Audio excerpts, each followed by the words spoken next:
healing pathways to transform you within. All right. So when we look at EFT is self-help tool. It's going to be something at the end of your own little fingers for you to use on yourself. It is not for, it wasn't designed for practitioners.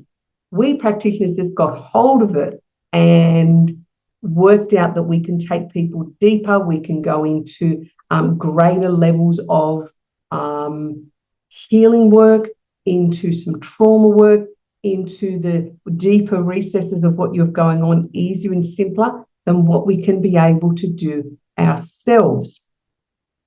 So that's where comes in the practitioners, people like me who do a modality, people who are counselors, anyone who you're working with who does this with you, that's where that came from. But it was originally for self-help. So my job is to teach you how to use it for yourself. How do you take what's going on for you and shift and change it around? And, here was me sitting here talking about my ex-husband, which is probably just as well that it did not actually hear that and put it out audible, because possibly that was not what I was meant to say to the world. So regathering myself here. EFT is a self-help tool. What are you going to do with it? You cannot work on another person. You cannot work on their voice. You cannot work on what they're saying. There is no, they did this to me. That actually isn't real. I know it feels like it on so many levels, that I'm being attacked or somebody's coming at me and things are happening to me. I know it feels like that. But the biggest reality is it's the way in which you are responding to what they're saying. It's the way you are taking it on and hearing it and listening to it. I'm not for a second not suggesting that that's not incredibly difficult to not take it on. But your transformative work is when you don't take it on, when you are able to heal, resolve, clear out, sort out the things that are going on in your head that have happened to you. So there's events and those memories and stuff, and take away the intensity out of those.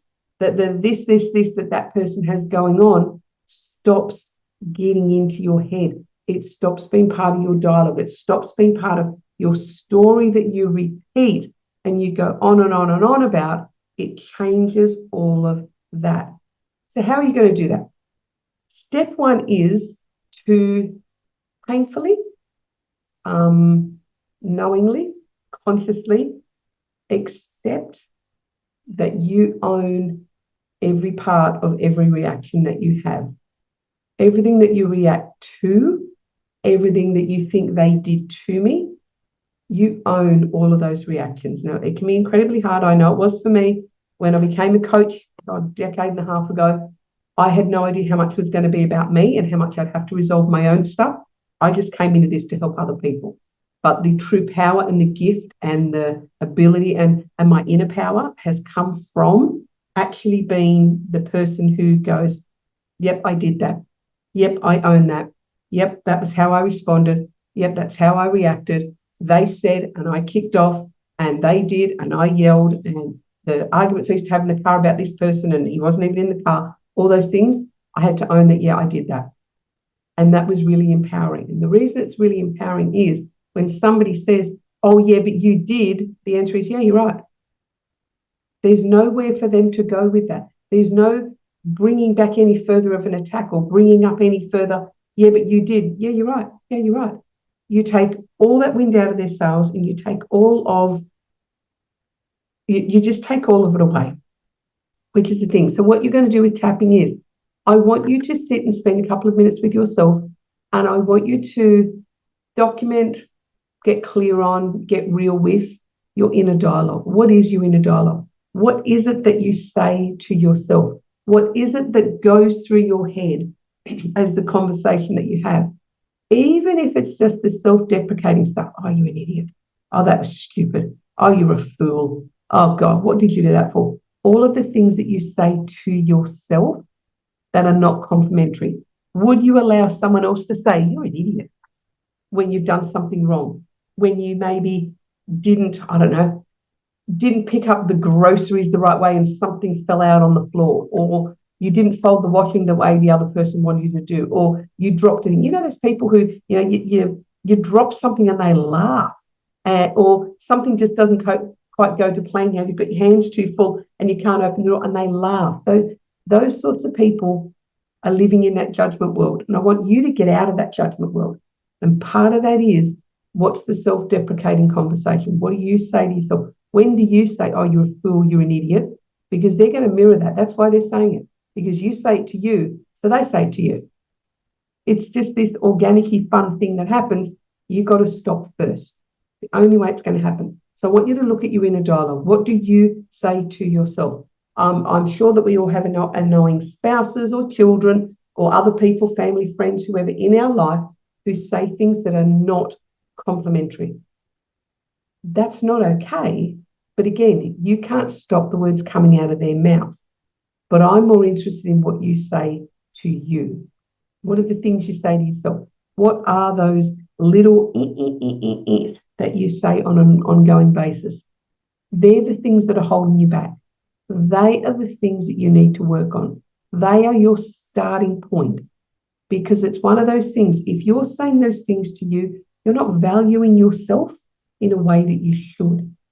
So if you're not valuing yourself, it's the old cliche. Why would someone else? How could someone else? Why would they?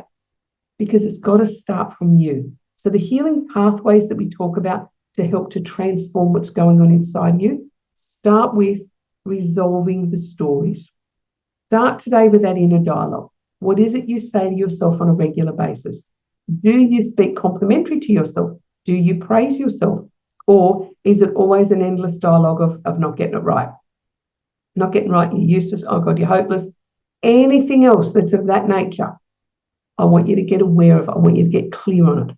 The minute you do it, stop yourself mid-sentence and say something complimentary. Now, I tell my clients and I tell my students, I run a training academy for EFT, and we talk about this, the whole idea of stopping mid-sentence and changing the sentence and being able to actually get clear on what it is. And so it is. So you stop, take a breath, reword that sentence, because you're telling yourself garbage anyway. Everything we tell about ourselves, good, bad, indifferent, is rubbish. It's all made up. Who is to say that you're good or bad? Where's the rule book that gives you that definition of what's good, what's bad?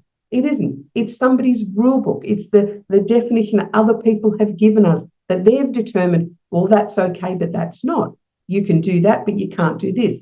Where are those rule books in your head as to what is okay and what is not? And the reason we know that we all have a rule book is there is not one set of rules for everybody on the planet. We all have a degree of where our boundaries are, what's okay, what's not okay, what can you do in public, what can you say, what can you not say, who can you hurt, how can you hurt, all those things.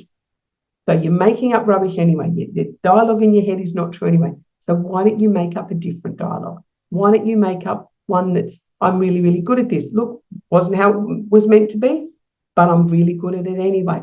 It was not the perfect way it should have gone, but I gave it a red hot go. Shift the dialogue inside. And I don't care if you go like, Lorna, that's not even true. Neither is the other stuff you're telling yourself either. Neither is the rubbish that you're going on with about not being good enough, being stupid, being dumb, being whatever else you tell yourself. That's not true either. It's just the belief that you have picked up. Now, a belief is just a thought that is repeated over and over and over and over. That's all a belief is. So you can change them. You can change every one of them. So what are you going to do once you uncover this? Once you go, okay, I have this inner dialogue and I say, I'm not good enough. We want to start looking at, where did that come from? Oh, hey, Liz, I've got a hi from you. Hi, Liz. We've got a where does it come from? Where does that a belief come from that you think you're not good enough? What is the triggers for you to instantly think, well, I'm not really good enough? What is that? Where did it come from? How far back in your timeline can you remember feeling not good enough? Say you go back to, I don't know, something that happened at school. If you can just visualize that story, what happened at school. The teacher said, I was really dumb, or the teacher said I was stupid and I shouldn't do that. You could just do a couple of rounds of tapping, even though the teacher at school told me that I was really dumb when I just didn't know the answer. Deeply and completely accept myself.